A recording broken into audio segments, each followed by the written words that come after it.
Hey everyone, welcome back to my kitchen. I'm Bethany and today's recipe is one that I'm so excited to share with you. It is my short rib beef ragu with pappardelle pasta. This recipe is outrageously delicious in every way and it's a higher end restaurant dish, but it just so happens to be so much better when you make it at home, especially with this version. It's gonna be better than most restaurant versions. So let's get right into it.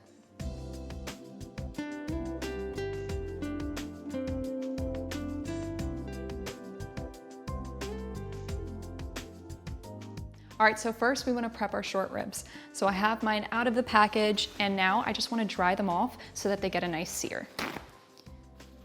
We're gonna do this before we season them with salt and pepper. I'm using about 4 pounds. So the recipe calls for about 3.5 to 4 pounds. And short ribs are actually a part of the lower part of the rib cage and they're perfect for braising, which is exactly what we're gonna do with them today.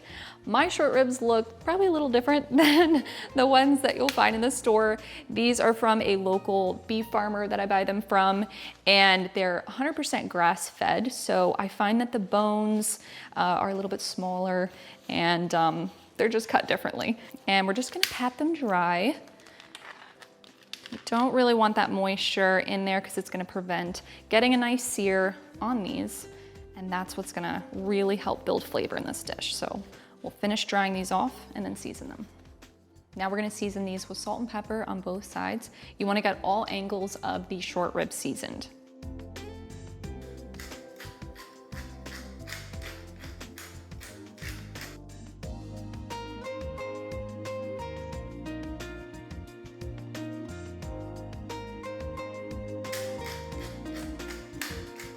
Now we're gonna brown the short ribs in our Dutch oven. So our Dutch oven is gonna be used for braising everything in it as well as browning the meat.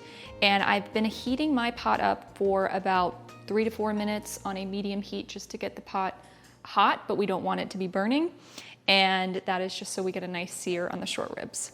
We're gonna add about a tablespoon of olive oil. And then in batches, I'm gonna brown these in the pan. And we're gonna sear the short ribs for about 2 to 3 minutes on each side. If they're a little bit bigger, they might need 3 to 4.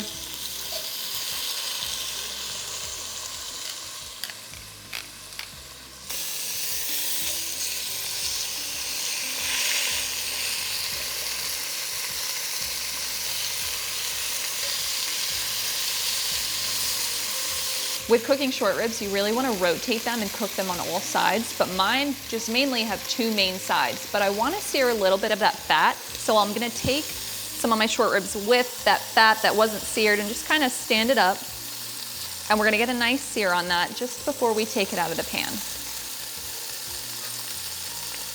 And the reason that we're searing the short ribs for this dish is because it develops flavor in the dish, so the better the sear, the better the flavor. All right, now we're gonna remove these and we'll do the rest of the short ribs in batches.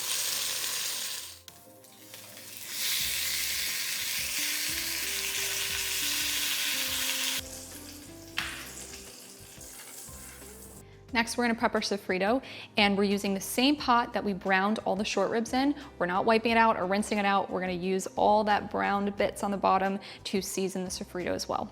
So we're doing 1 medium to large diced yellow onion. And we want to dice it small in the sofrito because you don't really want big chunks of vegetables in a ragu.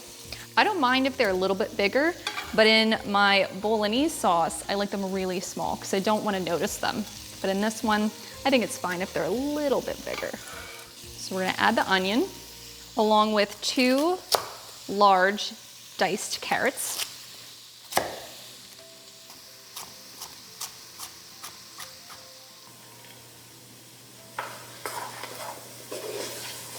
Then we're gonna add 2 celery stalks.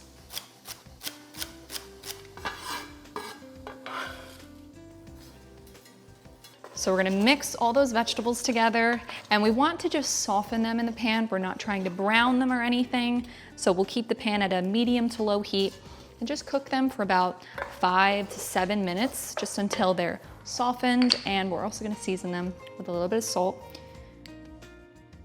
to help flavor each layer of this whole process. Okay, so the vegetables are done and they're perfect. This is exactly how they should look. They're nice and soft, but the edges aren't browned or anything like that. We're just trying to gently cook them. Now we're gonna add, for the last 30 to 60 seconds of our cook time, some minced garlic. We did 5 cloves. We're just gonna stir this in and let it cook with the vegetables for 30 to 60 seconds. That's all it needs. Okay, so after the garlic, we're gonna add 3 ounces of tomato paste, and a regular can of tomato paste is 6 ounces, so you're just gonna use half of that. It's okay if it's not perfect, you can use a little bit more. So we're gonna cook the tomato paste with the vegetables for about 2 to 3 minutes. And what this is gonna do is the tomato paste, by cooking it like this, we're richening the sauce in the Ragu even more. And then the tomato paste will also help thicken the Ragu as well. All right, so next we're gonna add our wine. And this bottle of wine actually perfectly amounts to what we need. It's 375 milliliters, which is 1.5 cups. So we're using a dry red. I'm using Cabernet Sauvignon. You can also use merlot, Cabernet franc. Anything that's dry or a red blend of merlot and cab will work too. We don't want to use anything expensive. It's just a wine that you would at least drink, nothing trashy, you know? So we're just going to add this to our vegetables and tomato paste. We don't need to cook off the alcohol in this, just because it's gonna cook in the oven. We're also gonna add half a cup of beef stock or beef broth. So we're just gonna cook the broth and the wine just for 1 to 2 minutes, nothing crazy, because the alcohol will all cook off in the oven when this is braising.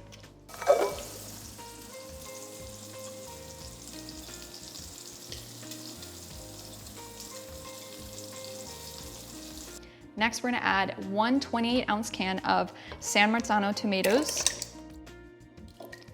And I use my hand to crush these up so that we don't have big chunks of tomatoes in this. So we're gonna stir that in there. Then we're gonna add a nice bundle of fresh rosemary. That one already flung itself in there. So we're gonna leave them whole. We're not chopping them up. We're gonna discard them at the end, but that rosemary will really infuse some nice flavor into the whole dish. And you can also use bay leaf, some thyme. I don't really work with bay leaves much because I find that they're not that flavorful, but you can definitely use a bundle of thyme too. And last but not least, my favorite, we're gonna add a Parmigiano Reggiano rind. This is the bag that's in my freezer. It shows how much of that cheese that I use. It's ridiculous, but it's the best way to keep your rind. So when you have a big block of Parmigiano Reggiano, you cut off the rind, save it, and then put them in stews like this or soups. So we're gonna add that, a nice big one. Next, we're gonna add the short ribs that we browned earlier.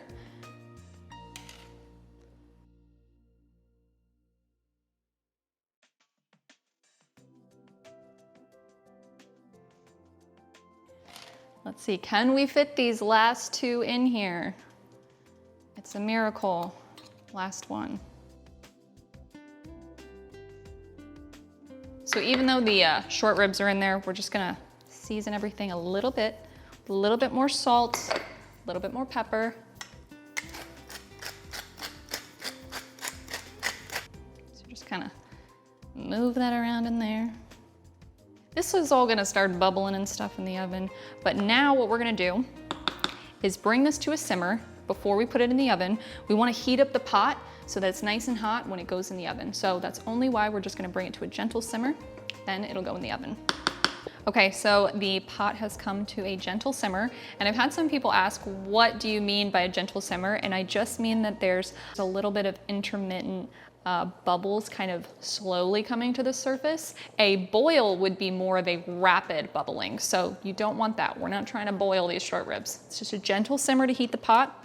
Now that the pot's hot, we're gonna cover this with a lid, and we're gonna cook this in the oven at 300 degrees. I'm gonna put this in the center of the oven on a middle rack, and this is gonna cook low and slow. That's because we really want the short ribs to kind of break down and become really tender and fall off the bone. But we're gonna cook this for 3 hours in the oven at 300 degrees.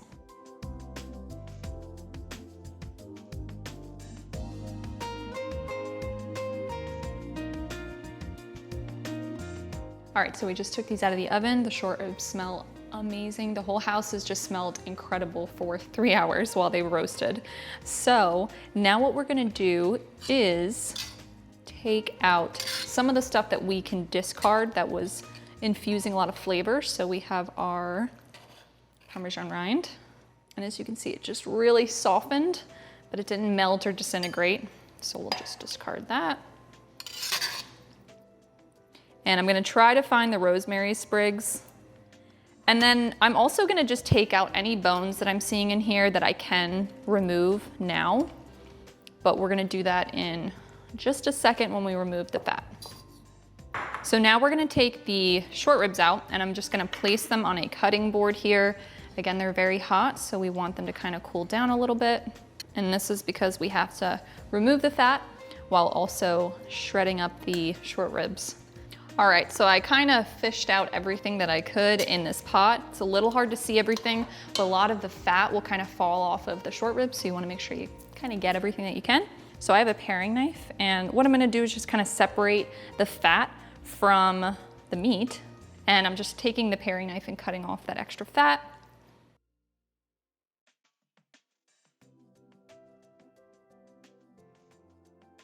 All right, so next we're gonna just use a fork or whatever you want to kind of shred up the short ribs. We got most of the fat done. It's not perfect. It's probably never gonna be because there's so much kind of hidden in them, but it's fine. It's kind of the way that it works. So we're just gonna shred this up.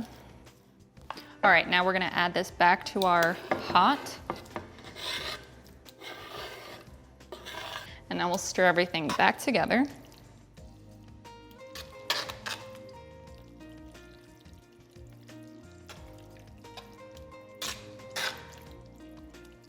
All right, this looks amazing. Now we're gonna get our pasta ready so that we can serve this with the pasta.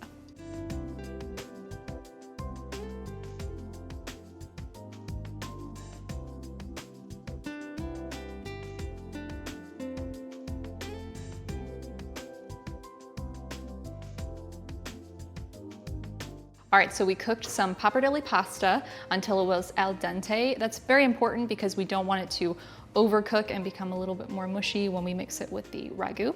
But also I saved 2 cups of pasta water, and that's really important in this dish because the pasta and the ragu kind of dry up everything. So we want to add moisture to the dish by adding the pasta water. It's always a very important ingredient in these types of pasta dishes. So I have my ragu on a low heat right here. And that's important when we're doing this because we have some cheese that has to melt. So I'm gonna add the cooked pappardelle noodles to the ragu. This ragu and also my ragu alla bolognese pasta gets served with pappardelle, and it's my favorite pasta to serve with a meaty ragu sauce like this. And I did not put all of the ragu sauce in this. This was about, I'd say like 2 heaping ladles, but there's still more that we have. And this is 1 pound of pasta that we've cooked. And then we'll add a little bit of our pasta water. I really like saving more than what I need with pasta water because when I was serving this one time for my family, the pasta dish kind of dried up, and I really needed the pasta water to kind of revive the dish, and I didn't have any on hand. And then you kind of have to use regular water, and it's just not the same. The pasta water has a lot of good starches in it that add creaminess to the dish, so it's perfect. Got a little bit more pasta water. And now, Parmigiano Reggiano. So we're gonna do 1 heaping cup of that.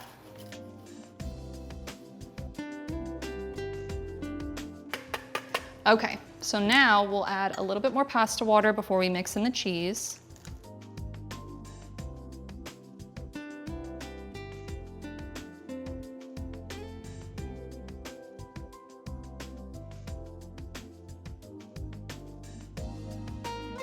All right, so the dish is done and Mom is here to taste. Welcome back. Oh, thanks. And pasta's my favorite. I know it is. I love pasta, so I've really been looking forward to this all day. I know. And to have it for dinner is even better. Mm-hmm. So it's wonderful. This is definitely a pasta dish that you and I would totally order out if we were at a restaurant. Yes. I'm really excited to try it. Yes, so good. And we'll serve this with just a little pinch of basil. Really flavorful. I love the beef taste. Mm-hmm. Love beef, love steak, and love pasta. It's all a great combination. It is a wonderful The combination. cheese, of course, and the basil. I'm ready to take it home. Well, I'm glad to hear that. It's so good. It is. Next to my Delicious. bolognese sauce, this is definitely up there in one of the best dishes. It's so good, and it tastes like a restaurant quality dish. It really does, but it's better than that because those ones I find are very fatty and oily, and this one, you make it home. And you don't have to pay $45 for that plate. I know, it's so true. Yeah, cheaper, better, so. Top quality. Yes. Well, before we go, we have a little special guest Mom brought along with her. This is Rosie. Our newest little girl This is to our addition. This is my parents' new little puppy. My siblings and I actually got this for them for their anniversary next month. So she came a little early. wonderful. So we love her very much.